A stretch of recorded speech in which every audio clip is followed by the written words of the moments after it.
تعالیٰ نے جو لوگ دین اور مذہب پہ نہیں چلتے ان کی ایک بری خصلت کا ذکر کیا ہے کہ یہ لوگ جلد باز ہوتے ہیں. اذا مسہ الشر جزوعا، جب انہیں کوئی غم پہنچتا ہے تو بے صبرے ہو جاتے ہیں، مایوسی میں جانے لگتے ہیں. اور جب خوشی پہنچتی ہے، خاص طور پر خوشی کی ایک قسم اللہ نے بیان کی دولت، مال، وہ بھی ایک خوشی کا ذریعہ ہے، تو منوعا تو کنجوسی پہ اتر آتے ہیں. یعنی دل اور تنگ ہو جاتا ہے، یہ چاہتے ہیں کہ یہ ڈبل ہو جائے، ڈبل سے اور زیادہ بڑھ جائے.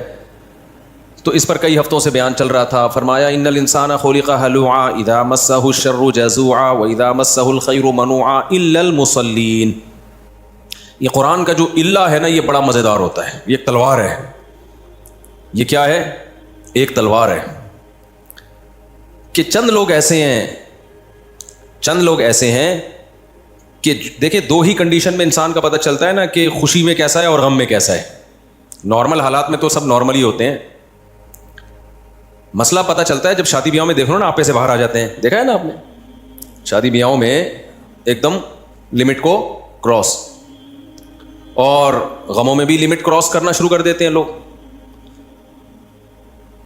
تو اللہ تعالیٰ نے الا المصلین فرمایا کچھ لوگ ایسے ہیں جو ایسے نہیں ہیں، جن کے اندر یہ برائیاں نہیں ہیں. وہ غموں میں صبر کرتے ہیں اور خوشیوں میں شکر کرتے ہیں اللہ کا. جب کوئی خوشی ملتی ہے تو اللہ کا شکر کرتے ہیں. جیسے دولت ملی تو ان کے صدقات و خیرات اور زیادہ بڑھ جاتے ہیں. صحت ملی تو اور ان کے اندر تواضع پیدا ہو جاتی ہے. یہ کون لوگ ہیں؟ جو اللہ پر پکا ایمان رکھتے ہیں، جن کو اللہ کے وجود کا یقین ہے. ان کو یقین ہے کہ کسی نے ہمیں بنایا ہے اور وہ ہماری ایک ایک عمل پر مطلع ہے. جو کچھ اس دنیا میں ہوتا ہے اس کی مرضی سے ہوتا ہے، اس کی مرضی کے بغیر کچھ بھی نہیں ہوتا. اگر ہمیں کوئی غم آیا ہے تو یہ اس نے دیا ہے، یہ اتفاق سے نہیں ہوا. سارا مسئلہ پھڈا کھڑا ہوتا ہے جب آپ کس چیز کو بائی چانس سمجھ لیتے. تو بائی چانس ایسا ہو گیا تو آدمی کہتا ہے یار نہ ہوتا تو کتنا زبردست تھا یار. مثال کے طور پر آپ جا رہے ہو بائک پہ، میں مثالیں بھی وہی دیتا ہوں جو صبح شام خود بھگت رہے ہوتے ہیں. میں مثالیں وہی دیتا ہوں جو صبح شام خود بھگت رہے ہوتے ہیں. آپ بائک پہ جا رہے ہو، کراچی میں ٹینکر ہے، پانی کے ٹینکر ہے نا. ٹینکر مافیا تو ایک بڑا مافیا ہے، آپ کو پتہ ہے. ٹینکر ہے یا کنٹینر ہے. اب کیا ہوا کہ آپ بائک پہ، کئی بائکیں نکل گئیں کنٹینر کے لیفٹ سائڈ سے نا. آپ کا جب نمبر آیا تو اتفاق سے کنٹینر کا جو ٹائر ہے نا وہ کھڈے میں آ گیا اور وہ کنٹینر الٹ گیا آپ کے اوپر. یہ بہت واقعات ہوتے ہیں. باپ بولو گے یار 20 لوگ بائکوں والے نکل گئے یہاں سے، ہے بھائی میری ہی قسمت تھی کہ یہ کھڈے میں آنا ہے ٹائر اور یہ میرے اوپر ہی گرنا ہے. ہوتا ہے نا واقعات. کوئی پتھر ٹوٹ کے گرا، لینڈ سلائڈنگ ہوتی ہے نا پہاڑوں میں، پتھر لڑکتا لڑکتا لڑکتا لڑکتا آ رہا ہوتا ہے. 20 لوگ نکل گئے، آپ کی قسمت دھڑام سے آپ کی گاڑی کو اڑا دیا. تو ایسے میں انسان کا ذہن یہ کہتا ہے یار یہ تھوڑا سا 1 سیکنڈ آگے پیچھے ہو جاتا تو میں بچ جاتا. یہ چیز انسان کو ٹینشن میں ڈالتی ہے. کاش یہ نہ ہوتا، کاش یہ نہ ہوتا، کاش یہ نہ ہوتا. نبی نے کیا فرمایا؟ یہ جو کاش کا لفظ ہے، لو کا لفظ ہے، اگر مگر کا لفظ ہے، یہ شیطان کا کلمہ ہے. ایسے موقع پہ کافر کہے گا یوں ہوتا تو یوں نہ ہوتا. مسلمان کہتا ہے یہ ہونا تھا، یہ خود سے نہیں ہوا. یہ کس نے کیا ہے؟ اللہ نے کیا. رفعت الاقلام وجفت الصحف. نبی نے فرمایا اللہ نے تقدیر جس قلم سے لکھی ہے، لکھ دیا نا اللہ نے یہ ہوگا، اتنی بائکیں گزر جائیں گی، یہ والی بائک جب آئے گی تو اسی وقت ٹائر کھڈے میں آئے گا. حالانکہ اس سے بڑے بڑے کھڈوں میں پہلے آ چکا ہے مگر کنٹینر گرا نہیں، صرف لوز ہوا تھا اس وقت. شروع میں نا وہ کنٹینر لوز ہو رہا ہوتا ہے مختلف کھڈوں میں آ کے، گرانا اس کے اوپر ہے. اللہ بچائے یار ہمیں مصیبتوں سے. میں بائک چلاتا تھا نا تو مجھے یاد ہے یہ کراچی کے جو ٹرک ہیں ان کو بائک والے تو نظر ہی نہیں آ رہے ہوتے ہیں. تو کنٹینر کا ٹرک والا بیٹھا ہوا تھا اوپر، بہت اوپر، جیسے عرش معلیٰ پہ بیٹھا ہوا ہے وہ. میری چھوٹی سی بائک تھی. اب میں جب سائڈ سے نکالنے لگا تو وہ اس نے ٹرن مار دیا. مجھے پتا تھا کہ میں گروں گا اور یہ ٹائر میرے اوپر آئے گا. میں نے زور سے چیخ ماری کیونکہ اس کو وہ گلاسز میں بھی میں نظر نہیں آ رہا تھا.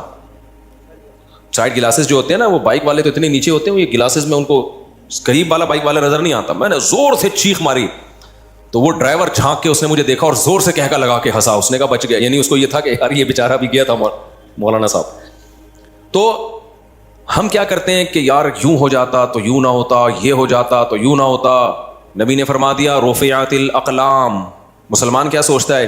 بھائی جس قلم سے اللہ نے تقدیر لکھی ہے، جس کے بارے میں جس وقت جو ہونا ہے وہ لکھ کے اللہ نے قلم اٹھا کے واپس رکھ دیا ہے. دیکھو دفتروں میں ایسا ہوتا ہے، آپ سر سے کوئی سائن وائن کروانے ہو، آپ نے کوئی پلاٹ کی فائل پہ سائن کروانا ہو، اپنے نام فائل کروانی ہے، کوئی کاغذ اپنے نام، وہ جب تک گورنمنٹ آفیسر بیٹھا ہوا ہے، پین اس کے ہاتھ میں، جو لکھوانا ہے، طلاق بھی لکھوانی ہے نا، لکھوا دو آپ. اس وقت اس کا موڈ اچھا ہے، آپ اس کو رشوت دے کے، لڈو کھلا کے، کچھ بھی ہے. جب سر نے پین رکھ دیا نا دراز میں اور اٹھ کے جانے لگے، اس وقت پھر معاملہ کیا ہو گیا؟ کھٹائی میں. اب پتہ نہیں کل آئے گئے سر، آئیں گے کل آفس بند نہ ہو جائے، ہڑتال نہ ہو جائے، موڈ سر کا اچھا ہو یا نہ ہو. تو اس سے پہلے جب تک کاتب کے ہاتھ میں قلم ہوتا ہے بہت کچھ چینج کروایا جا سکتا ہے. اسٹیمپ پیپر پہ آپ کوئی تحریر لکھوا رہے ہو تو وہ کہتا ہے بھائی دیکھو فائنل ہے یا نہیں ہے، فائنل ہونے کے بعد اس میں تبدیلی نہیں ہوگی. تو نبی صلی اللہ علیہ وسلم نے بھی ہمیں یوں ہی سمجھایا ہے.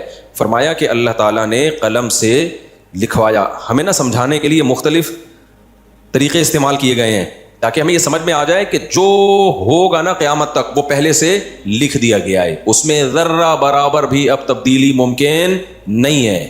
اس لیے اس میں اگر مگر کرنا، یوں کر لیتا، یوں ہو جاتا، یوں کر لیتا. اب یہ گیا بھائی، اب یہ پاگل پنے والی باتیں ہیں، سب کچھ ہو چکا ہے.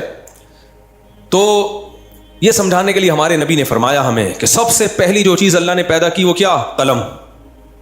قلم پیدا کیا. دیکھو کسی بھی ملک میں سب سے پہلے کس کو فوکس کیا جاتا ہے؟ اس کا آئین، کہ ایک کنٹری کی اصولوں پہ چلے گا. جیسے کوئی نیا ملک بنتا ہے، جتنے بھی اسمبلی کے ممبران ہیں بیٹھ کے سب سے پہلے کیا کرتے ہیں؟ آئین لکھو بھائی. یہ نہیں لکھا، ریٹن فارم میں نہیں آیا، زبانی نہیں ہوتا. وہ زبانی تو ہو سکتا ہے یا کچھ آج ہم نے کسی بات پہ اتفاق کیا، کل کوئی مکر جائے، تو ریٹن میں لے کر آؤ، لکھو اس کو.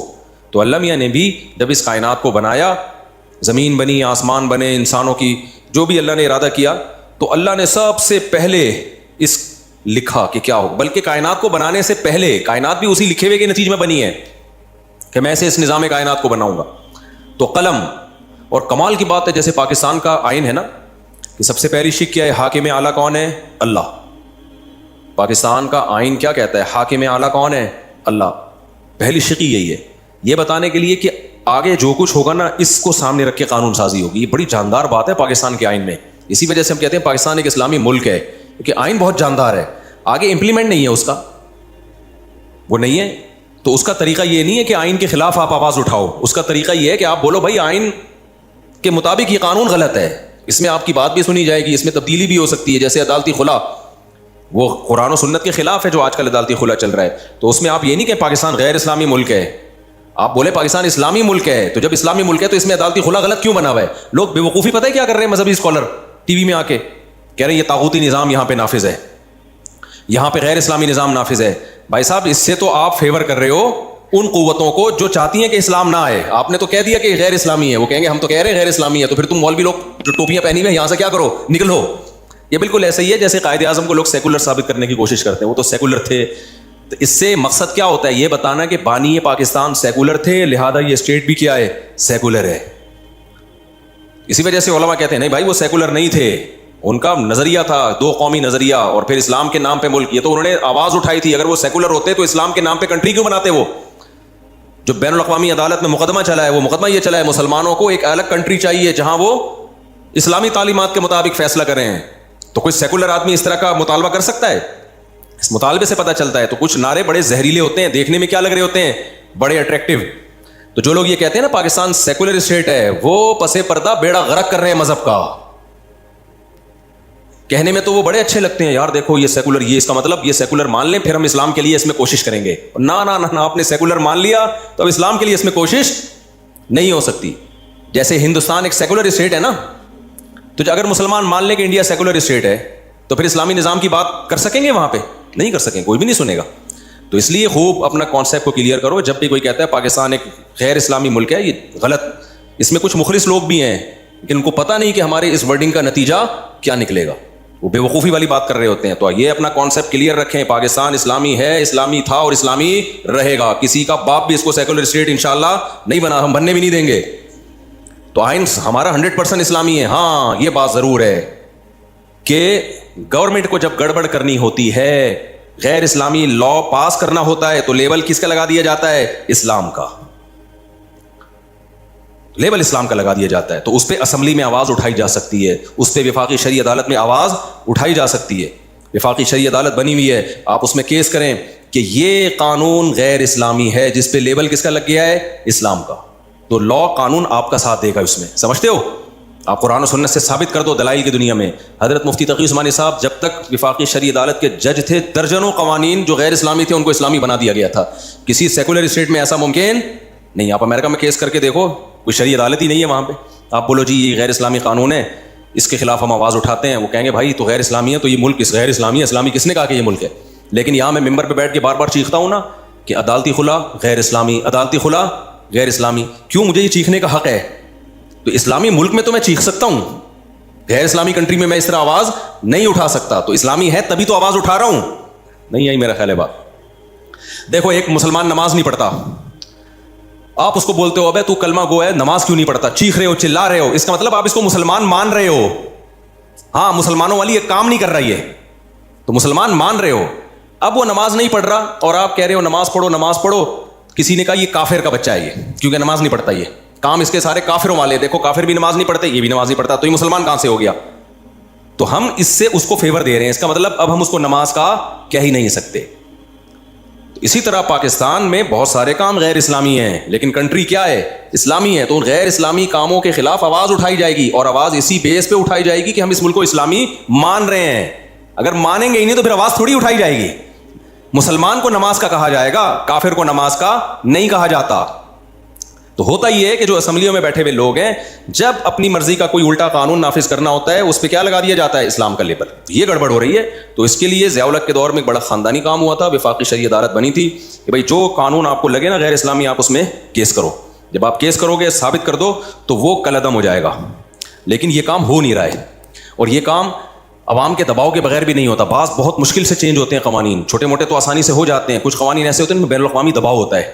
جیسے یہ عدالتی خلا کا جو مسئلہ ہے نا, یہ بین الاقوامی دباؤ ہے حکومت پہ کہ بھائی یہ عورتوں کو طلاق کا حق دینا ہے, بھلے تمہارا خاندانی نظام تباہ ہو جائے, برباد ہو جائے, ہمیں اس سے کوئی لینا دینا نہیں ہے, بس حق دے دو. جب چاہے جو عورت کو کوئی میاں 6 بچوں کے بعد بھی اگر اس کو غفار پسند آ رہا ہے تو وہ جائے. اب یہ باہر کا دباؤ ہے.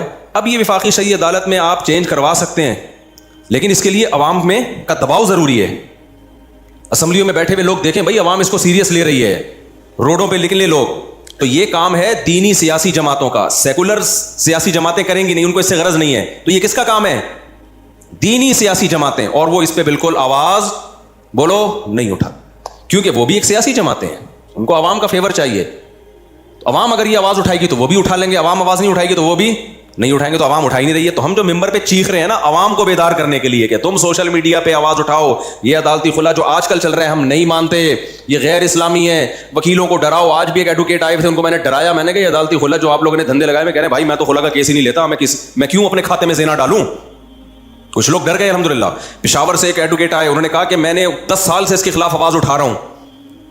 سمجھ رہے ہیں, 10 سال سے کہہ رہے میں بھی نہیں یہ کرتا, مجھے ڈر لگتا ہے, اللہ کو میں نے کیا جواب دینا. بیوی کسی اور کی ہے, جج صاحب نے پکڑا دی غفار کو. وسیم کی بیوی تھی, جج نے اٹھا کے غفار. ایک جج آئے تھے بہت بڑے, میں پورا ان کو مینشن نہیں کروں گا کسی کی پرسنل باتوں کو, وہ مجھ سے بہت بحث کر رہے تھے اس پہ, عدالتی خلا عورت کو نہیں رہنا چاہتی. میں نے کہا بھائی صاحب آپ کیا بات کر رہے ہو, جج صاحب آپ اپنی بیوی کو طلاق دو, دوسروں کی بیویوں کو آپ طلاق مت دو. ایک دم نہ وہ ان کے کان کھڑے ہو گئے, یار یہ ان کو لگا, کلک کیا ان کو, یہ کیا لگا ان کو, جیسے ایک مولانا صاحب تھے جو میٹھا کھانے کے اکثر مولانا لوگ شوقین ہوتے ہیں, تو بیمار تھے نا, ایسے مرنے لگے نا, بالکل جان نکل رہی تھی ان کی. کوئی آ کے کہہ رہا ہے ان کو پیناڈول کھلاؤ, کوئی کہہ رہا ہے ان کو ٹیکا لگاؤ, کوئی کہہ رہا ہے ان کو یہ کرو, کوئی کہہ رہا ہے یہ کرو. ایک نے کہا دودھ جلیبی کھلاؤ, ایک دم کلک کیا ان کو, ایک دم ان کی آنکھیں کیا ہو گئیں, کھل گئی, اٹھ کے بیٹھ گئے. بولے بھائی یہ کیا کہہ رہا ہے. تو کچھ چیزیں انسان کو ایک دم کیا کرتی ہیں, دلائل سے بات سمجھ میں نہیں آ رہی ہوتی, تو ایسا اسٹائل اختیار کرنا پڑتا ہے کہ وہ ایک دم کلک کر جائے, ٹھا کر کے لگے اس کی کھوپڑی میں جا کے. تو میں تو دلائل سے چیخ کے تھک گیا کہ بھائی عورت خود سے نہیں لے سکتی. ہاں مرد ظالم ہو ایک الگ بات ہے, اس میں گواہوں سے ثابت کرے کہ یہ بیسک حقوق ادا نہیں کر رہا, پھر فسخ نکاح ہوگا, تنسیخ نکاح ہوگا. ایسا نہیں ہے کہ وہ جب چاہے جو عورت چاہے. تو میں دلائل کے انبار لگا دیا, نہیں سمجھ میں آ رہا. وہ جج بھی آئے ہوئے تھے, ان کو بھی میں نے سمجھایا, نہیں آیا. میں نے کہا پھر ایک بات ہے جج صاحب, آپ اپنی بیوی کو ڈیورس دے سکتے ہو, دوسروں کی بیویوں پہ اللہ نے آپ کو کنٹرول نہیں دیا. تو ایک دم جیسے وہ چیز جلیبی کلک کر گئی تھی نا ان کو بھی یہ جملہ کیا کر گیا, کلک کر گیا, ٹھک کر کے لگا. تھوڑی دیر تک غیرت آئی, پھر دوبارہ وہی بغیرتی والی باتیں شروع کر دی, ہلے تھوڑی دیر کے لیے, پھر کہنے لگے ایکچولی بھائی ڈرامے بازی مت کرو, جب ایک غیر اسلامی ہے تو کیا ہے؟ غیر اسلامی. یہ ایکچولی باتیں امریکہ میں آپ کر سکتے ہو اسمبلیوں میں. جب آپ نے لا آپ کا یہ ہے کہ اسلام کے منافی قانون نہیں بنے گا تو اس پہ بحث نہیں ہوگی عقل کیا کہتی ہے, بحث اس پہ ہوگی کہ اس بارے میں اسلام کیا کہتا ہے. پھر میں نے کہا اگر آپ کو اسلام سمجھ میں نہیں آتا نا تو عقل بھی یہی کہتی ہے, کیونکہ اگر بیوی کو اس طرح سے ڈیورس کا حق دے دیا جائے جیسے عدالتوں نے دیا ہے, تو میں نے کہا مجھے وہ باریک لکیر دکھا دو, بتا دو کہ کون سی حد ہے جس سے ہم فرق کریں میاں بیوی میں اور گرل فرینڈ اور بوائے فرینڈ میں. پھر فرق کیا رہ گیا؟ نہیں یہی بات سمجھ, سوائے ڈاکومنٹیشن کا. بھائی گرل فرینڈ کو بھی ہر وقت بریک اپ کا حق حاصل ہوتا ہے کہ نہیں ہوتا؟ تو بیوی کو بھی ہے. تو پھر بس نام کا فرق ہو گیا کہ یہ کاغذ میں بیوی لکھی ہوئی ہے, اس کو لکھا ہوا ہے, اور اس کو کاغذ میں گرل فرینڈ لکھا ہوا ہے, یا کوئی کاغذ ہی نہیں ہے. تو کاغذ تھوڑی ہے جس سے پتہ چلتا ہے. جب کاغذ نہیں ہوتے تھے تو کیا میاں بیوی بلوچستان میں, کے پی کے میں, گاؤں دیہاتوں میں تو بہت سے نکاح ہیں جن کا کوئی کاغذ سرے سے ہے ہی نہیں, تو وہ کیا میاں بیوی نہیں ہے؟ تو بیوی میں اور گرل فرینڈ میں فرق یہ ہوتا ہے کہ بیوی کے پاس آنے کا حق ہے, جانے کا حق نہیں ہے, اور گرل فرینڈ کے پاس آنے کا بھی حق ہے اور جب چاہے جانے کا بھی حق ہے. اس بات پہ سیکولر لوگ مجھے بہت گالیاں دیتے ہیں. دو دبا کے گالیاں دو. جب تمہاری بیوی تمہیں چترول لگائے گی نا, غفار کو پسند کرے گی 6 بچے پیدا کرنے کے بعد, پھر دیکھتا ہوں تمہاری حالت کیا ہوگی. اور ان کے تو کمبختوں کے 6 بچے بھی نہیں ہوتے. ایک آدھ بچہ پیدا کرنے کے بعد بھی جب وہ غفار کے پاس جائے گی نا تو میں تجھ سے پوچھوں گا بتا میں صحیح کہہ رہا تھا غلط کہہ رہا تھا. تو اصل میں ان سیکولر لوگوں کا بیوی سے وہ رشتہ ہوتا ہی نہیں ہے کمبختوں کا. انہوں نے کوئی جانے نچھاور بھی نہیں کرنی ہوتی. بیوی سے بھی یہ ایک انسٹرومنٹ کے طور پہ رکھا ہوا ہوتا ہے کہ بیگم یو آر وہ ہے نا تمہاری جیسی تم چاہو زندگی گزارو, میں اپنی لائف میں مست, تم اپنی لائف میں مست. ہم جب اسٹیج پہ جائیں گے کسی پروگرام میں تو دونوں ایز اے میاں بیوی جائیں گے, باقی تیری مرضی, تو غفار کے پاس جا, تو ستار کے پاس جا. تو جب یہ بغیرتی ہو پھر اس کو عدالتی خلا میں کوئی اشکال نہیں ہوگا. غیرت مند لوگوں کے لیے میں حساب کتاب بتا رہا ہوں, جس کو یہ ہوتا ہے کہ یار بیوی میری ہے اور پسند کس کو کر رہی ہے, غفار صاحب کو یا وسیم صاحب کو یا جمشید کو پسند کر رہی ہے. تو غیرت مند لوگوں کو ہوگا کہ یار میری بیوی ہے اور عدالت اس کو کسی اور کو پکڑا رہی ہے. یہ کیسے ہو سکتا ہے؟ یہ نہیں ہو سکتا. اسلام میں یہ بغیرتی بولو نہیں ہے. تو اس پہ خدا کے بندو آواز اٹھاؤ. آپ لوگ سوشل میڈیا پہ آواز اٹھاؤ اس کے خلاف. جب بھرپور آواز اٹھے گی نا تو یہ ہمارے سیاسی لیڈر تھوڑا سا ہلیں گے, ورنہ یہ نہیں ہلیں گے. ان کو دماغ سے نکال دو اور پرسنلی ملاقاتیں کرو, ان کو عزت دو.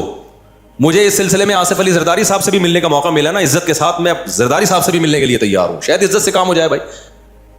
میاں نواز شریف صاحب یا شہباز شریف سے ملنے کا موقع ملا, اس سے بھی ملنے کے لیے, لیکن کوئی سنے تو نا. کسی سے بھی ملنے کا موقع ملا میں تیار ہوں. میں نے تو وکیلوں کو بولا ہے میری جو مدد چاہیے نا اس قانون کو تبدیل کروانے کے لیے, جب جہاں بلاؤ گے میں پہنچنے کے لیے تیار ہوں. اس سے زیادہ میں کیا کروں یار.